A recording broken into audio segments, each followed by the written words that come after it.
አላህ Subhanahu Wa Ta'ala በመናም ሊሆን ይችላል አሊያም ደግሞ በተለያዩ ምልክቶች ለይለተል ቀድር እንደሆነች ያሳየው የሆነ ሰው ይሄንን ያውቃል ማለት ነው። በሌላ ሐዲስ ላይ ምን ትላለች አይሻ ረዲየላሁ ዐንሃ كان النبي صلى الله عليه وسلم إذا دخل العشر شد مئزره وأحيا ليله وأيقظ أهله الله سبحانه وتعالى بسورة الدخان ቁጥር 3 ላይ ምን ይላል إنا أنزلناه في ليلة مباركة ሌላው ሶስተኛው ነገር ምንድነው መቼ እንደሚሞት ቀንዋ ሳትዛነፍ ሰዓቷ ሳትንጋደድ الله سبحانه وتعالى እንዲጽፍ ያዘዋል ማለት ነው ومن أحسن قولا ممن دعا إلى الله وعمل صالحا وقال إنني من المسلمين دعوة الأنبياء የነቢያት ጥሪ በሁሉም ቦታ ጊዜና ሁኔታ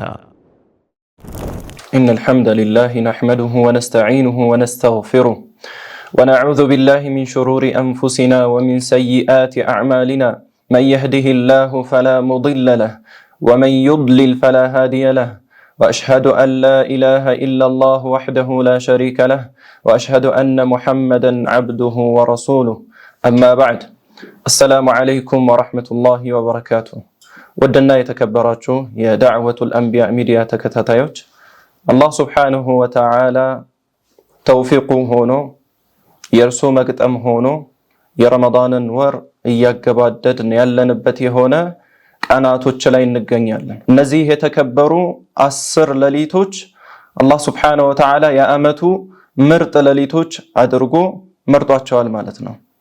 ታዲያ በእነዚህ ሌሊቶች ከዚህ በፊት ባስቀደምናቸው የረመዳን 20 ቀናቶች ያጓደልናቸው ነገራቶች ካሉ ያልሰራናቸው የሆኑ ዒባዳዎች ካሉ ወደ አላህ Subhanahu Wa Ta'ala የምንቀርብበት ያልሰራናቸውን ዒባዳዎች የምንፈጽምበት የጎደሉ የሆኑ ዒባዳዎቻችንን የምንሞላባቸው የሆኑ ሌሊቶች ናቸው ማለት ነው። አልዓሽሩ አልአዋኺር የሚባሉት እነዚህ የረመዳን የመጨረሻዎቹ 10 ሌሊቶች ሙስሊም የሆነ ሰው ሊጠቀምባቸው ኢጅቲሃድ ሊያደርግባቸው ሊለፋባቸው የሚገቡ የሆኑ ሌሊቶች ናቸው ማለት ነው። ነብዩ አለይሂ ሰላቱ ወሰለም አይሻ ረዲየላሁ ዐንሃ እንደሳለፈቸው كان رسول الله صلى الله عليه وسلم يجتهد في العشر الأواخر ما لا يجتهد في غيره በእነዚህ 10 ሌሊቶች የአላህ መልእክተኛ አለይሂ ሰላቱ ወሰለም በሌላ ጊዜ የማይለፉትን የማይደክሙትን ወይንም ደግሞ ኢጅቲሃድ የማያደርጉትን የማይጥሩትን የሆነን ጥረት በእነዚህ 10 ሌሊቶች ውስጥ ይጥሩ ነበር በማለት ተናገራለች። ምክንያቱ ምንድነው? እነዚህ 10 ሌሊቶች የአመቱ ምርጥ ሌሊቶች ስለሆኑ ነው ማለት ነው። ሙእሚን የሆነ ሰው ወደ አላህ Subhanahu Wa Ta'ala ይበልጥ የሚቀርብበት ጊዜውን በአጠቃላይ ለዒባዳ ወደ አላህ Subhanahu Wa Ta'ala ለመቅረብ የሚሰጥበት የሆነ ጊዜ ስለሆነ ነው ማለት ነው። በሌላ ሐዲስ ላይ ምን ትላለች አይሻ ረዲየላሁ ዐንሃ كان النبي صلى الله عليه وسلم إذا دخل العشر شد مئزره وأحيا ليله وأيقظ أهله በማለት ተናገራለች። የአላህ መልእክተኛ አለይሂ ሰላቱ ወሰለም እነዚህ የተከበሩ 10 ሌሊቶች በሚገቡ ጊዜ ሽርጣቸውን ያጠብቁ ነበር። በዚህ ብቻ አይደለም ነብዩ ሰለላሁ ዐለይሂ ወሰለም ሌሊታቸውንም ህያው ያደርጉ ነበር። ከዚያም በኋላ ወአይቀظ أهله ቤተሰቦቻቸውንም ያነቁ ነበር። ይሄ ቡኻሪና ሙስሊም ላይ የተዘገበ ሐዲስ ነው ማለት ነው። ሸደ ሚእዘረሁ ማለት ሽርጣቸውን ያጠብቁ ነበር ማለት ሐሳቡ ምንድነው? ኢሻራቱን ኢለል ጅድ ፊል ዒባዳ የተፈለገበት በዒባዳ ላይ መበርታትን ለመጠቆም ነው ማለት ነው። ዒባዳ ላይ ነብዩ ሰለላሁ ዐለይሂ ወሰለም ከሌላው ጊዜ በተለየ መልኩ በዚህ በ10ቱ ሌሊቶች ይበረቱ ነበር ማለት ነው። ወእዕቲዛል النساء ልክ እንደዚሁ ሴቶቻቸውን የሚለዩ ነበር ነብዩ ሰለላሁ ዐለይሂ ወሰለም ወደ መስጂድ ገብተው ኢዕቲካፋቸውን ይቀመጣሉ ማለት ነው የአላህ መልእክተኛ አለይሂ ሰላቱ ወሰለም። ታዲያ በእነዚህ 10 ሌሊቶች የቻለ ሰው ኢዕቲካፍ ገብቶ ለዒባዳ ተፈሩግ ማድረግ አለበት። የቻለ ሰው ወደ መስጂድ በመግባት ሙሉ ጊዜውን በዒባዳ ላይ አላህን Subhanahu Wa Ta'ala በማውሳት ላይ በቁርአን ላይ በሰላቶች ላይ በተለያዩ ዒባዳዎች ላይ ራሱን ሊነጥል ይገባል ማለት ነው። ይሄ ከነብዩም ሰለላሁ ዐለይሂ ወሰለም ልክ እንደዚሁ ከሰሃቦቻቸውም የተገኘ የሆነ ነገር ነው ማለት ነው። አይሻ ረዲየላሁ ዐንሃ ምን ትላለች? كان يعتكف العشر الأواخر من رمضان حتى توفاه الله يا الله ملكتني عليه الصلاة والسلام الله سبحانه وتعالى ساتشون اسكيوس داتشو جزي درس اعتكافا يقبون بربا مالت تنقر اللج ثم اعتكف أزواجه من بعده نبي عليه الصلاة والسلام يوسنا باتشو يهون وساني بس ساتشو لايك هون بوهالا كموتو بوهالا كساتشو بوهالا بالبيتو تشاتشو نزيهن أسر تلاليتوش وده مسجد بمقبات اعتكافا يكمتو نبر مالنا تاريا በእነዚህ 10 ሌሊቶች ውስጥ አንዲት ሌሊት አለች ከሁሉም ሌሊት የምትበልጥ የሆነች አንዲት ሌሊት አለች وهي ليلة القدر የምትባለው የመወሰኛይቱ ሌሊት የምትባለው ሌሊት የምትገኘው በእነዚህ የረመዳን የመጨረሻዎቹ 10 ሌሊቶች ውስጥ ነው ማለት ነው انها ليلة مباركة ይቺ ሌሊት የተባረከች የሆነች ሌሊት ናት አላህ Subhanahu Wa Ta'ala በሱረቱ الدخان ቁጥር 3 ላይ ምን ይላል إنا أنزلناه في ليلة مباركة እኛ ይህንን ቁርአን በዛች በተከበረች ሌሊት አወረድነው በማለት ይነገራል إنا كنا منذرين እኛም ማስጠንቀቂያዎች ነን ይላል فيها يفرق كل أمر حكيم በዚች ሌሊት ውስጥ የተወሰነ ነገር ሁሉ ይለያል በማለት አላህ ይናገራል ኢብኑ አባስ رضي الله عنه ይህንን የቁርአን አንቀጽ ሲያብራሩ ምን ይላሉ በዚች የመወሰኛይቱ ሌሊት ውስጥ የሚቀጥለው አመት ስለሚከሰቱ ስለሆኑ ኸይራቶች ስለሚከሰቱ ስለሆኑ ሸሮች እንዳለ የሚቀጥለው አመት ማን ምን አይነት ሪዝቅ እንደሚያገኝ ማን እንደሚሞት ማን ሐጅ እንደሚያደርግ حتى በስም ደረጃ እየተነሳ እገሌ ሐጅ ያደርጋል እየተባለ የሚወሰንበት የሆነ ሌሊት ነው በማለት ይናገራሉ ስለ ቀደር ሲነሳ የመጀመሪያው የአላህ Subhanahu Wa Ta'ala ዕውቀት ነው አላህ Subhanahu Wa Ta'ala የሚሆነውን ነገር የማይሆነውን ነገር እሱ ዘንድ ባለው ዕውቀት ሁሉንም ነገር አውቋል ከዚያ በኋላ በለውሐል መህፉዝ ላይ የሚሆነውን ነገር አስፍሮታል ማለት ነው አላህ Subhanahu Wa Ta'ala ቀለምን ፈጠረና ለዚያ ቀለም ጻፍ አለው قال وماذا اكتب ጌታዬ ሆይ ምንድነው መጽፈው በማለት ጠየቀ የዚህ ጊዜ አላህ Subhanahu Wa Ta'ala اكتب بما هو كائن الى يوم القيامه እስከ ቂያማ እለት እስከ ትንሳኤ እለት የሚሆነውን ነገር በአጠቃላይ ጻፍ በማለት አላህ Subhanahu Wa Ta'ala አዞታል ማለት ነው ታዲያ ለውሐል መህፉዝ ላይ የሚሆነው ነገር በአጠቃላይ ሰፍሯል እስከ ቂያማ እለት ድረስ የሚከሰተው ነገር በአጠቃላይ በአላህ Subhanahu Wa Ta'ala ዕውቀት ተጽፎ አልቋል ማለት ነው ሁለተኛው ደረጃ ኢብኑ መስዑድ رضي الله عنه ባስተላለፉት ሐዲስ ከናንተ መሐከል አንዳችሁ በእናቱ ሆድ ውስጥ ወይንም በእናቱ ማህፀን ውስጥ ለ40 ቀናት ፍትወት ሆኖ ይቆያል አሉ ከዚያ በኋላ የዚሁ ተመሳሳይ ቀናቶች የረጋ ደም ሆኖ ይቆያል አሉ ከዚያ በኋላ የታኘከ ስጋ ሆኖ ለተመሳሳይ ቀናቶች ይቆያል ካሉ በኋላ ከዚህ ጊዜ በኋላ ወደሱ መላእክታን አላህ Subhanahu Wa Ta'ala ይልካል አሉ ከዚያ በኋላ ይህ መላእክታ በአራት ነገራቶች ይታዘዛል ويؤمر بأربع كلمات بكتب رزقه وعمله وأجله وشقي أم سعيد بكتب رزقه ሲሳዩ ምንድነው የሚያገኘው የሚለው ከዚያ ከለውሐል መህፉዝ ላይ ተወስዶ የእድሜ ልክ ውሳኔ ይጻፈለታል በእናቱ ሆድ ውስጥ ሆኖ ማለት ነው ከዚያ በኋላ ስራው ምንድነው የሚለውንም ነገር አላህ Subhanahu Wa Ta'ala ይሄ መላእክታ እንዲጽፍ ያዘዋል ማለት ነው ሌላው ሶስተኛው ነገር ምንድነው መቼ እንደሚሞት ቀኗ ሳትዛነፍ ሰዓቷ ሳትንጋደድ አላህ Subhanahu Wa Ta'ala እንዲጽፍ ያዘዋል ማለት ነው ይሄ የተያዘው ከየት ነው ከለውሐል መህፉዝ ላይ ነው ማለት ነው በስተመጨረሻም ሰውየው እድለኛ ነው ወይንስ እድለቢስ ነው የሚለውም ነገር እዚያው ይጻፋል ማለት ነው እድለኝነትና እድለቢስነት በመልክ ወይንም በመልከ ጥፉነት በሀብት አሊያም ደግሞ በድህነት አይደለም የሚለካው እንደ እስላም አንድ ሰው እድለኛ ነው የሚባለው የጀነት ሲሆን ነው እድለቢስ የሚባለው ደግሞ የጀሃነም ሲሆን ነው በሱረቱ ሁድ ላይ አላህ Subhanahu Wa Ta'ala ምን ይላል وأما الذين سعدوا ففي الجنة خالدين فيها ይላል እነዚህ እድለኞቹማ በጀነት ውስጥ ናቸው እነሱም በሷ ውስጥ ዘውታሪዎች ናቸው ይላል ከዚያ በኋላ ስለነዚያ ስለ እድለቢሶቹ ደግሞ አላህ Subhanahu Wa Ta'ala ሲናገር ምን ይላል وأما الذين شقوا ففي النار خالدين فيها ይላል እነዚህ እድለቢሶቹማ በእሳት ውስጥ ናቸው እነርሱም በሷ ውስጥ ዘውታሪዎች ናቸው በማለት አላህ ይናገራል ታዲያ አንድ ሰው እድለኛ ነው የሚባለው የጀነት ሲሆን እድለቢስ ደግሞ የሚባለው የጀሃነም ሲሆን ነው ማለት ነው። ታዲያ በእናቱ ሆድ ውስጥ ይህ ሰው እድለኛ ነው ወይንስ እድለቢስ ነው የሚባለው ነገር ይጻፋል ማለት ነው። ይህ ዑምሪ ይባላል። ሐውሊ የሚባል የቀደር አይነት አለ። የአመት ውሳኔ የሚተላለፍበት የሆነ ጊዜ አለ ማለት ነው። ይህ የአመት ውሳኔ የሚተላለፍበት የሆነው ጊዜ ለይለተል ቀድር ናት ማለት ነው።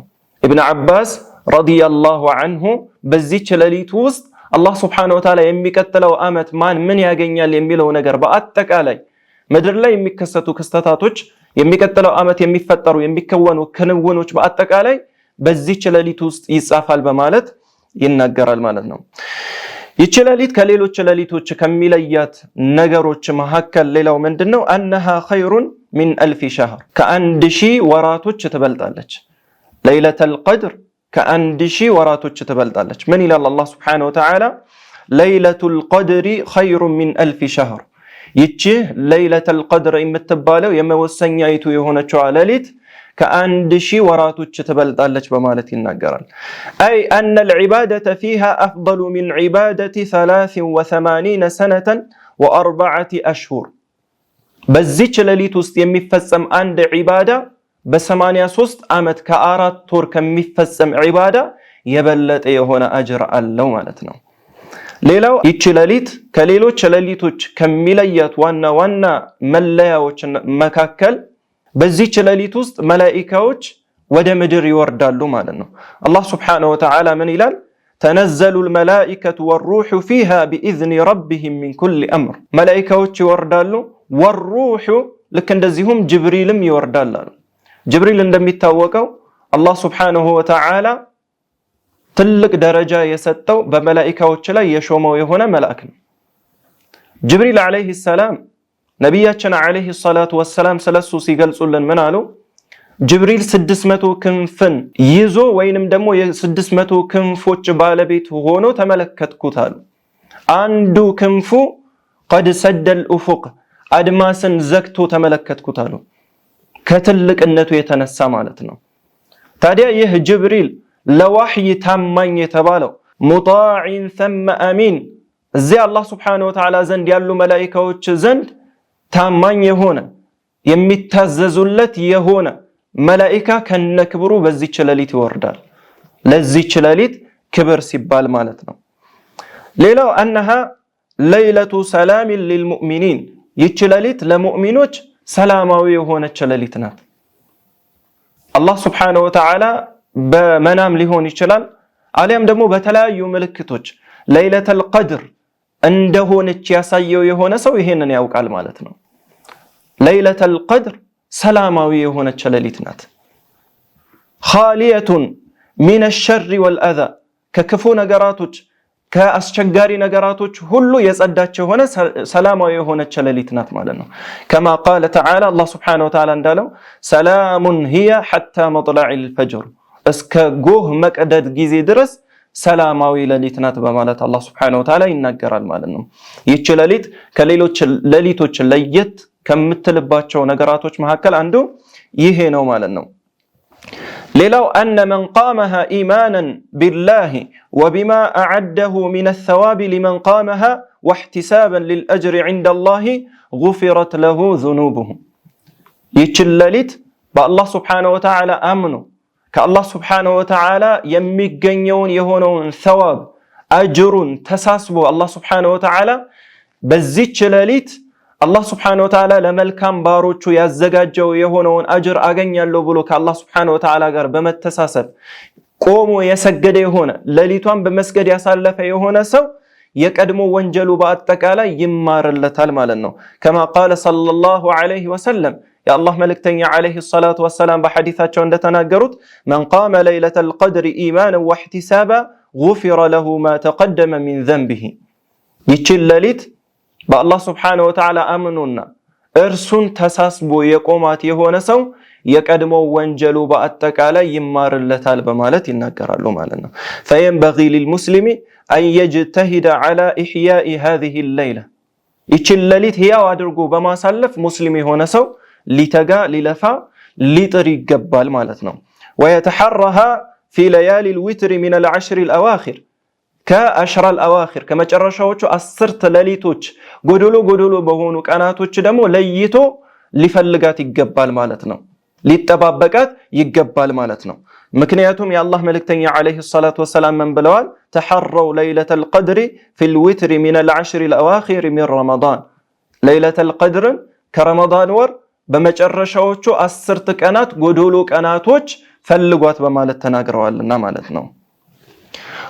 ወአቅረቡሃ ለይለቱ 27 ቅርብ የሚባለው ወይንም ደግሞ ሰፊ ግምት የሚሰጠው 27ኛው ሌሊት እንደሆነ ይነገራል። ምን ይላሉ? ኡበይ ብኑ ከዕብ ረዲየላሁ ዐንሁ ወላሂ ኢኒ ለአዕለሙ አዩ ለይለትን ሂየ፣ ወላሂ በአላህ እምላለሁ እኔ ለይለተል ቀድር የትኛዋ ሌሊት እንደሆነች አውቃለሁ ይላሉ። ሂየ አለይለቱ አለቲ አመረና ቢሃ ረሱሉላህ ሰለላሁ ዐለይሂ ወሰለም ቢቂያሚሃ ሂየ ለይለቱ ሰቢሐቲ 27 የአላህ ስብሓነሁ ወተዓላ መልእክተኛ እንድንሰግድባት ያዘዙን የሆነችዋ ሌሊት 27ኛዋ ሌሊት ናት በማለት ይናገራሉ ማለት ነው። 27ኛዋ ሌሊት ናት ብሎ መናገሩ እርግጠኛ የሚያደርግ ነገር ባይሆንም፣ ምክንያቱም የተረጋገጠ ነገር የለም። ነብዩ ሰለላሁ ዐለይሂ ወሰለም ከለታት አንድ ቀን ከቤታቸው ወጥተው ለሰሐቦቻቸው ለይለተል ቀድር ምን ቀን እንደሆነች ሊናገሩ ሲወጡ በሰዎች መካከል ግጭት ተፈጠረና የነሱን ጉዳይ ይፈታለው ብለው ነብዩ ሰለላሁ ዐለይሂ ወሰለም ሲሄዱ ለይለተል ቀድር መቼ እንደሆነች አላህ Subhanahu Wa Ta'ala አስረስቷቸዋል ማለት ነው። ምክንያቱም ምንድነው በእነዚህ 10 ቀናቶች ሰው ሳይዘናጋ ዒባዳን እንዲፈጽም ነው ማለት ነው። ኡበይ ብኑ ከዕብ ረዲየላሁ ዐንሁ የተናገረው ነገር አለ። ይገመታል እንጂ ነው ብለን ግን እርግጠኛ ሆነን 27ኛውን ቀን አንወስንም ማለት ነው። 21ኛውም ሊሆን ይችላል፣ 23ኛውም ሊሆን ይችላል፣ 25ኛውም ሊሆን ይችላል፣ ወይ 27ኛው 29ኛውም ሊሆን ይችላል። የለይለተል ቀድርን ሌሊት በረመዳን ወር በመጨረሻዎቹ 10 ሌሊቶች በጎዶሎ ቀናቶች ውስጥ ፈልጓት በማለት ነብዩ ሰለላሁ ዐለይሂ ወሰለም ስለተናገሩ ማለት ነው። ወይስተሐቡ الإكثار فيها من الدعاء በሷ ውስጥ ዱዓ ማድረግ ይወደዳል። አላህ Subhanahu Wa Ta'ala ስለ ረመዳን ወር አንስቶ አስከትሎ ስለ ዱዓም አንስቷል። ይሄንን ያደረገበት አላህ Subhanahu Wa Ta'ala የራሱ የሆነ ጥበብ አለው። وإذا سألك عبادي عني فإني قريب أجيب دعوة الداعي إذا دعان ባሮቼ ስለኔ በጠየቁህ ጊዜ እኔ ቅርብ ነኝ በላቸው። ኢኒ ቀሪብ ኡጂቡ ደዕወተ ዳዒ ኢዛ ደዓን የለመነኝን የጠራኝን ተጣሪን ጥሪ እቀበላለሁኝ ኢስቲጃብ አደርጋለሁኝ በላቸው በማለት አላህ Subhanahu Wa Ta'ala ይናገራል። ስለ ረመዳን ግዴታነት ካነሳ በኋላ ስለ ቁርአን ካነሳ በኋላ አላህ Subhanahu Wa Ta'ala ስለ ዱዓም ማስከትሏል። ይሄ ምክንያት አለው ማለት ነው። ስለዚህ በዚህች ሌሊት አላህ Subhanahu Wa Ta'ala ዱዓቸውን ከሚቀበላቸው ሰዎች እንድንሆን ልንተጋ ይገባል ማለት ነው። ምን አሉ አኢሻ ረዲየላሁ ዐንሃ ነብዩና አለይሂ ሰላቱ ወሰላም እንዲህ ብለው ጠየቁ። አረአይተ ኢን ዓሊምቱ አዩ ለይለትን ለይለቱል ቀድሪ ማ አቁሉ ፊሃ፣ እስኪ ንገሩኝ አለቻቸው አኢሻ ረዲየላሁ ዐንሃ ለይለተል ቀድር መቼ እንደሆነች የማውቅ እንደሆን ምን ማድረግ አለብኝ በማለት አኢሻ ረዲየላሁ ዐንሃ ጠየቀች ማለት ነው። ለይለተል ቀድር እንግዲህ በተለያዩ ምክንያቶች ሊታወቅ ይችላል። ያው የሚያውቁት ሰዎች ሊኖሩ ይችላሉ፣ የማያውቁትም ሰዎች ሊኖሩ ይችላሉ። አላህ Subhanahu Wa Ta'ala ምናልባት ለሱ ቅርብ ለሆኑ ባሮች በህልማቸው አሊያም ደግሞ በሆነ ምክንያት ለይለተል ቀድር መቼ እንደሆነች ሊያሳያቸው ይችላል። ታዲያ ይህንን የተመለከቱ እንደሆነ ሰዎች ሊጠቀሙበት የሚችለውን የሆነውን ዱዓ አኢሻ ረዲየላሁ ዐንሃ ነብዩን ሰለላሁ ዐለይሂ ወሰለም ተጠይቃቸዋለች ማለት ነው። ከዛም የአላህ መልእክተኛ ዐለይሂ ሰላቱ ወሰላም እንዲህ አሏት፣ ቁሊ አላሁመ ኢነከ ዐፉውን ቱሒቡል ዐፍወ ፈዕፉ ዐኒ፣ አላህ ሆይ አንተ ይቅር ባይ ነህ ይቅር ማለትንም ትወዳለህ፣ ወንጀሌን ሁሉ ይቅር በለኝ በማለት ዱዓ አድርጊ በማለት ነብያችን ዐለይሂ ሰላቱ ወሰላም አኢሻን ረዲየላሁ ዐንሃን ያዟታል ማለት ነው።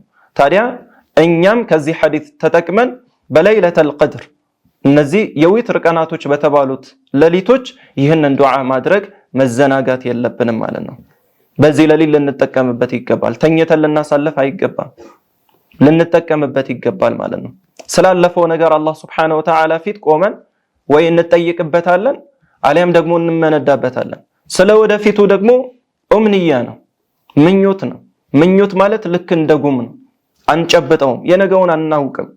ከደቂቃዎች በኋላ ስለሚፈጠሩ ነገራቶች የምናውቀው ነገር የለም፣ ዋስትና የለም።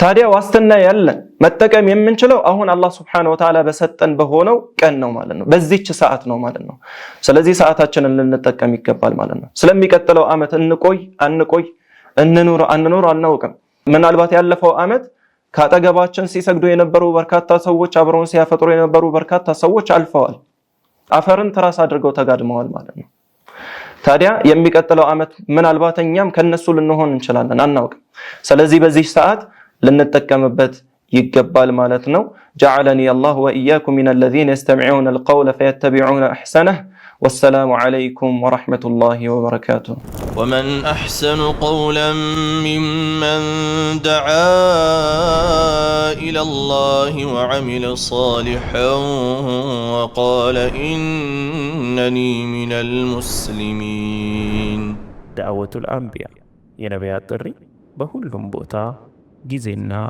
ሁኔታ